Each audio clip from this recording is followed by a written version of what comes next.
여러분, 오늘 말씀은 스가랴의 6번째와 7번째 한상입니다.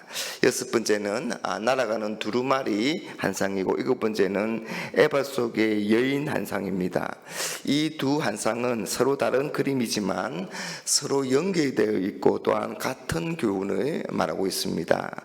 먼저 날아가는 두루마리 한상에서 2절에서 그 길이가 20규빗, 너비가 10규빗입니다. 약 9m, 4.5m 정도 됩니다.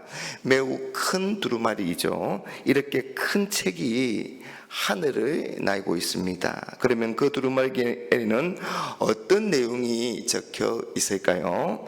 여러분 3절을 한번 보십시오. 그가 내게 이르되 이는 온 땅 위에 내리는 저주라.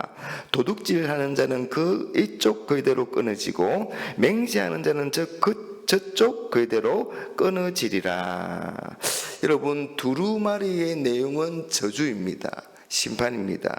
그러니 날아가는 두루마리는 온 땅 위에 내리는 하나님의 저주요 심판인 것입니다. 그리고 그 두루마리의 저주는 도둑질하는 자와 맹세하는 자가 모두 끊어지리라 라는 그런 내용입니다.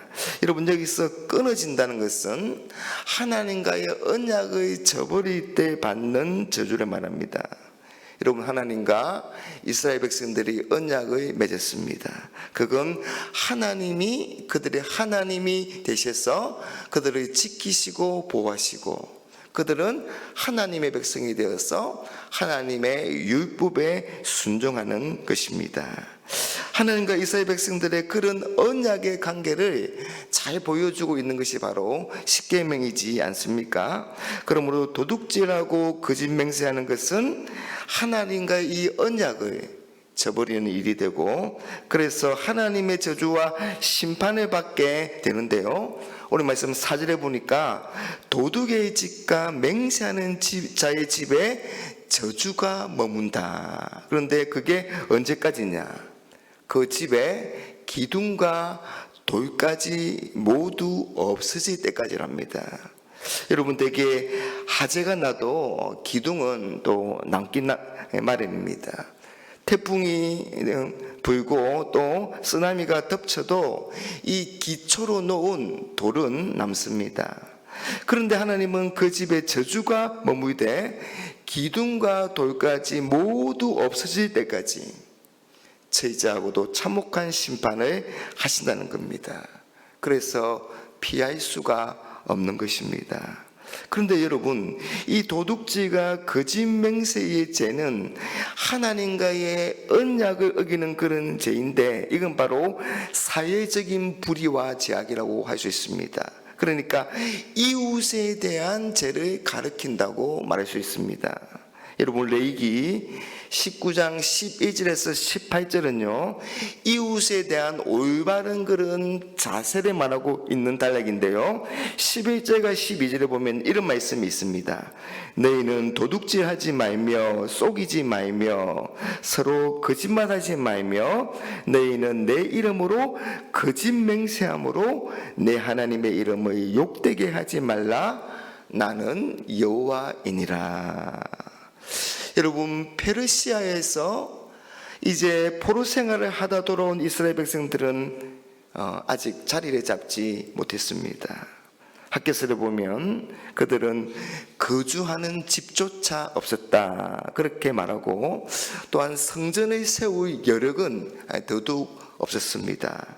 게다가 기근이 들어서 먹을 것마저 부족한 그런 상황이었습니다.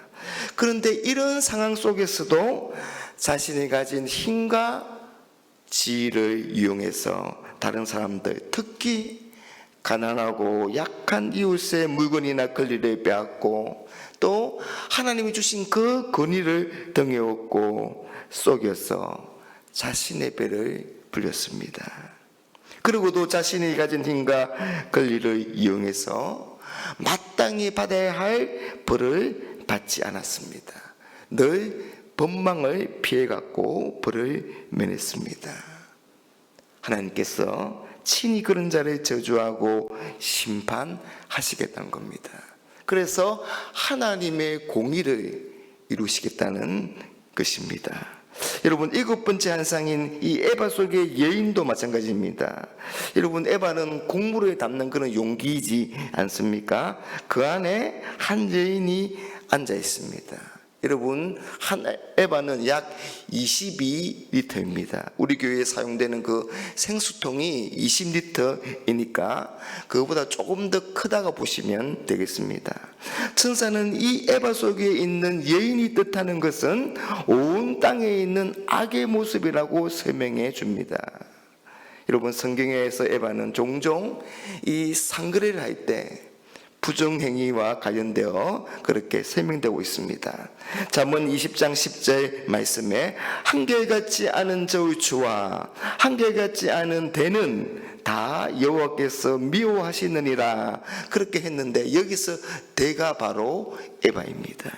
그리고 미가서 6장 10절 말씀에 악인의 집에 아직도 불의한 재물이 있느냐, 축소시킨 가증한 에바가 있느냐.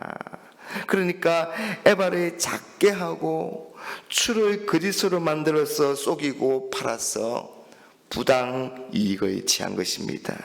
아예 기준을 속여서 그렇게 이익을 취한 것입니다. 이 이스라엘의 부패와 타락의 정도와 이 탐욕이 어느 정도인지를 우리에게 말해줍니다. 그런데 천사가 이 여인을 에바 안으로 밀어넣은 뒤에 납뚜껑으로 덮어버립니다. 8절을 한번 보십시오.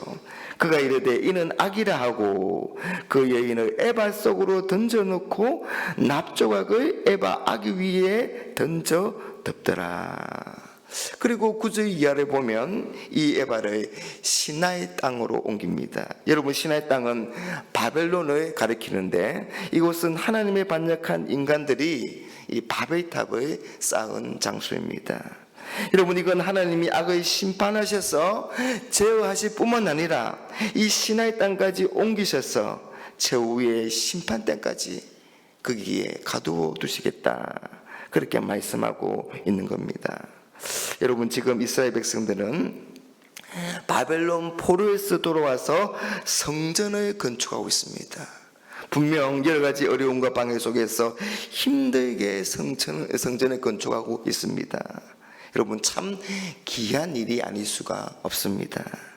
그러나 여러분, 더 중요한 것은 이 눈에 보이지 않는 성전을 건축하는 일입니다. 성전을 건축하는 과정에서 마땅히 하나님의 율법에 순종하는 그런 말씀을 실천하는 삶을 살아야 함에도 불구하고 그들은 그렇게 하지 못했습니다. 눈에 보이는 성전을 건축하느라 더 중요한 하나님과의 관계, 하나님의 율법에 순종하는, 그래서 이웃을 사랑하는, 눈에 보이지 않지만 더 중요한 성전을 건축하는 일을 소홀히 한 것입니다. 여러분, 예전에 유다가 멸망하고 백성들이 포로로 끌려간 이유는 보이는 성전이 없었기 때문이 아니라 보이지 않는 성전, 즉 하나님께서 주신 율법을 무시했기 때문입니다. 하나님의 법을 우습게 여기고 끊임없이 하나님께서 보내신 그 말씀을 듣고도 돌아오지 않았기 때문입니다. 사랑하는 여러분, 하나님은 하나님의 백성들이 하나님의 백성답게 살기를 원하십니다. 하나님께서 예수 그리스도의 십자가의 대속의 보혈로 우리를 의인이라고 칭해 주셨기 때문에 우리는 그에 합당한 삶을 살아야 하는 것입니다. 여러분, 빛과 어두움은 절대로 공존할 수가 없습니다. 빛이 비추면 어두움은 반드시 물러가야 합니다. 그런 것처럼 우리 안에 여러분 복음이 들어왔습니다. 성령님이 계십니다. 그러면 악은 떠나가는 것이 당연하고 마땅한 것입니다. 하나님께서 악을 옮겨 주신 것처럼 하나님께서 우리에게 은혜 주시고 또한 우리를 도와 주시기에 우리는 오늘도 승리의 삶을 살아갈 수 있는 겁니다. 여러분, 의인은 오직 믿음으로 말미암아 살리라, 그렇게 말씀하셨습니다. 오늘 하루도 하나님의 은혜와 도우심 가운데 믿음으로 말미암아 살아가는, 믿음으로 말미암아 승리하는 우리 모두가 되시기를 주님의 이름으로 축복합니다.